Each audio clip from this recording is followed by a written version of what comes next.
looking at those calendars come Monday. Barring any last-minute surprises, schools will once again be open for in-person learning. The road to this point, though, anything but smooth. There are a lot of concerns still looming. For more, we're joined by two people who will be going back to the classroom. Jason Bradshaw is a science teacher at Castlebrook Secondary School in Brampton. And Wyatt Sharpe, who our viewers are familiar with, is in grade 7, but also host of the Wyatt Sharpe Show. Wyatt and Jason, good morning to you both. Good morning. Good morning. Wyatt, I'm going to begin with you. Nice to talk to you again in this capacity.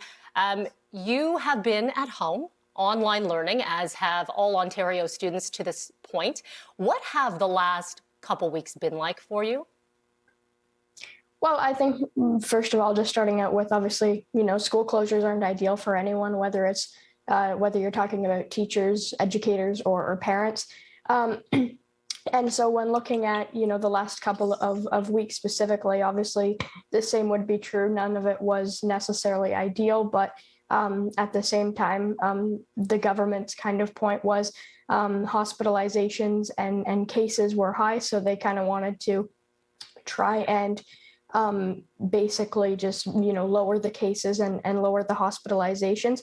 I think what a lot of people wanted to see was to use the 2-week period to, implement various measures, some of which the Ford government did implement, giving N95s to teachers and educators and some more rapid tests.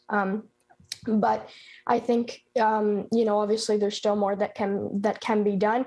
And in terms of my personal experience, again, I would just go back to, it hasn't been, super ideal for anyone, whether it's, vague internet connectivity issues or just not getting the, social face-to-face interaction. But at the end of the day, it really hasn't been, as bad as it has been for some people, and just, recognizing that I've been, fairly lucky with it.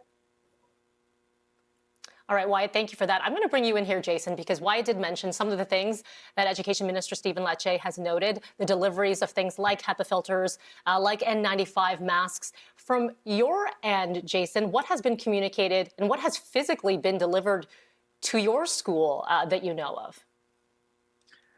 Well, it is still a work in progress. We have been told that the N95s are coming in.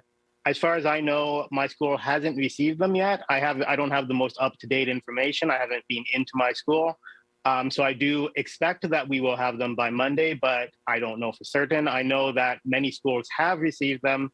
Many schools have not. So there is still an uncertainty about what has actually been completed in terms of the province's plans and what we've been told is going to be done to make schools safer.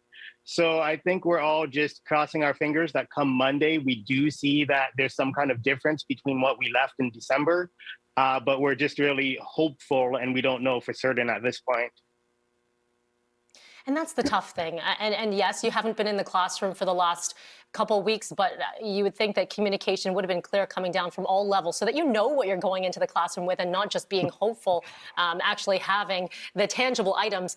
Wyatt, I want to come back to you. You are in grade 7. You're obviously very mature right now, and you're very invested in what's happening with politics and all the behind the scenes. As a grade 7 student, though, and in being a kid and talking to your friends, how is everyone feeling when it comes to going back and when it comes to having that interaction again face to face? What's it going to be like to actually physically sit in that classroom, do you think, for you come Monday morning? My classes, the class sizes in my school are fairly small because I'm from, a fairly small community. So, the concerns around class sizes that some people have aren't necessarily as prominent as, let's say, some other places in the GTA.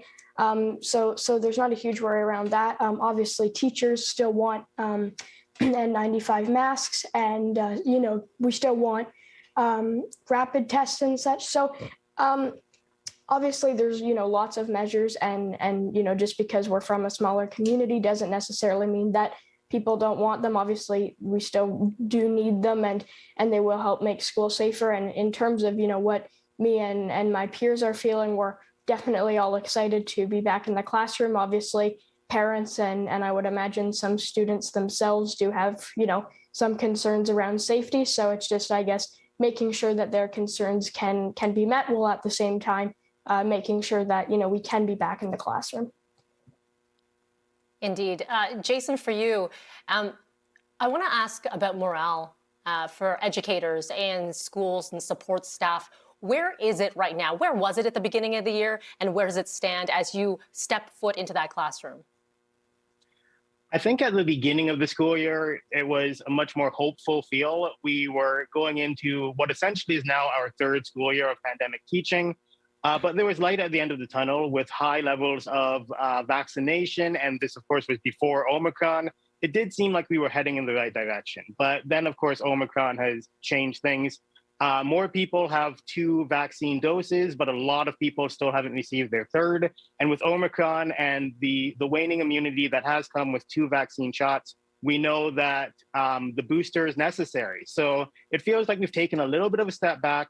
And previously, the government did close schools when cases were high and when hospitalization was high. But now the cases and hospitalization is higher than ever. And we're going back, even though we're not expecting it to peak for another 2 weeks, at least, is what I've been hearing. So I think people are a little bit concerned and confused because we don't know what the metric is for closing schools. At what point it's going to be decided that it's not safe, especially when cases aren't being reported at schools anymore by the province. So I think parents are especially worried as well. And so are we educators, because we now have less information in a situation that actually seems like it's more dangerous than it was at the beginning of the school year. Indeed, it feels like things are changing by the day as well, with updates that we continuously get from the province and internally as well. I wish we had more time, but Jason, Wyatt, this was a phenomenal discussion. I thank both of you for joining, and I wish you all the very best Monday. Please do keep in touch. Thank you.